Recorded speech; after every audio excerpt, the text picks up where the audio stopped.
Porque haverá homens amantes de si mesmos, avarentos, presunçosos, soberbos, blasfemos, desobedientes a pais e mães, ingratos, profanos. 2 Timóteo 3:2. A revelação apostólica sobre os tempos trabalhosos, anunciados por Paulo em 2 Timóteo 3, é de uma clareza cortante. Não se trata apenas de uma degeneração moral superficial, mas de um colapso existencial e espiritual profundo, cuja raiz está no culto a si mesmo. O termo que descreve com precisão essa distorção é o narcisismo, uma forma de idolatria moderna onde o eu ocupa o lugar de Deus.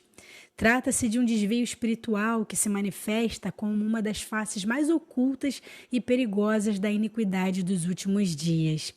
Paulo escreve a Timóteo com uma lucidez profética. Os últimos dias seriam marcados por uma corrupção interna do ser humano. A expressão amantes de si mesmos inaugura a lista de pecados que mostram a desfiguração do caráter humano em rebelião contra Deus. O amor aqui não é saudável ou equilibrado, mas desordenado e autossuficiente. Um amor que rejeita a dependência de Deus e exalta a autonomia do homem. Essa é a raiz do narcisismo, um amor por si que despreza o próximo e rejeita a soberania divina.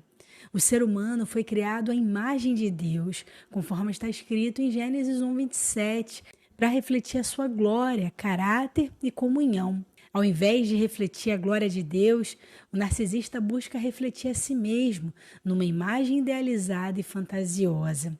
Sua identidade não é construída pela relação com Deus, mas por projeções falsas que exigem constante adoração dos outros. E isso torna espiritualmente doente, emocionalmente instável e muitas vezes um manipulador habilidoso. A Bíblia revela traços claros dessa condição: presunção, soberba, avareza, desobediência, ingratidão e profanação. O narcisista sente-se com direitos sobre tudo e todos, tem dificuldade em lidar com frustrações e, ao ser confrontado ou rejeitado, torna-se vingativo. Essas características não estão restritas à psicologia, mas fazem parte daquilo que Paulo chama de homens ímpios e enganadores, conforme está escrito em 2 Timóteo 3,13, que irão de mal a pior. Esses indivíduos são capazes de maquinar o mal com aparência de bem e usar sua inteligência para escravizar os mais fracos. Há um paralelo perturbador entre o narcisismo moderno e o espírito do anticristo descrito por João, 1 João 2,18. O anticristo se opõe a Cristo, não apenas negando sua divindade, mas colocando o homem como centro do universo.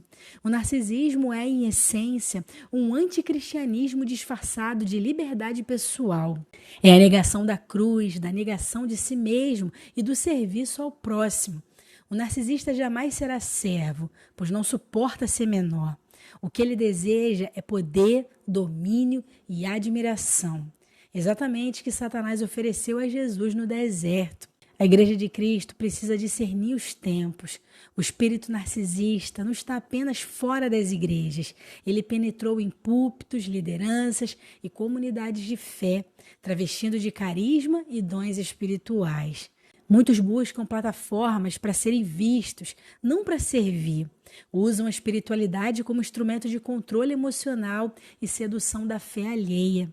Paulo adverte que esses têm aparência de piedade, mas negam a eficácia dela. 2 Timóteo 3,5. E a exortação é clara: destes, afasta-te. A única cura para o narcisismo é o arrependimento genuíno e o retorno à centralidade da cruz de Cristo. Jesus ensinou: se alguém quer vir após mim, negue-se a si mesmo, tome a sua cruz e siga-me. Lucas 9:23. A vida cristã é uma constante renúncia ao eu para que Cristo viva em nós. O Espírito Santo nos conduz à verdade sobre quem somos, pecadores necessitados de graça, e nos liberta das ilusões do orgulho, vaidade e autoidolatria.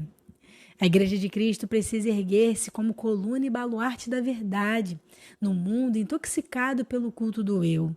O narcisismo não pode ser tolerado como uma fraqueza inofensiva. Ele é um sintoma da grande apostasia que prepara o caminho para o homem do pecado. Segundo aos Tessalonicenses 2:3. É tempo de santidade, discernimento e firmeza. A verdadeira igreja não será movida por carisma, mas por caráter cristocêntrico. Que o Espírito Santo nos revele toda a raiz de narcisismo, mesmo que oculta sob aparências religiosas, e que nos conduza à humildade de Cristo, o único digno de toda a glória, honra e adoração.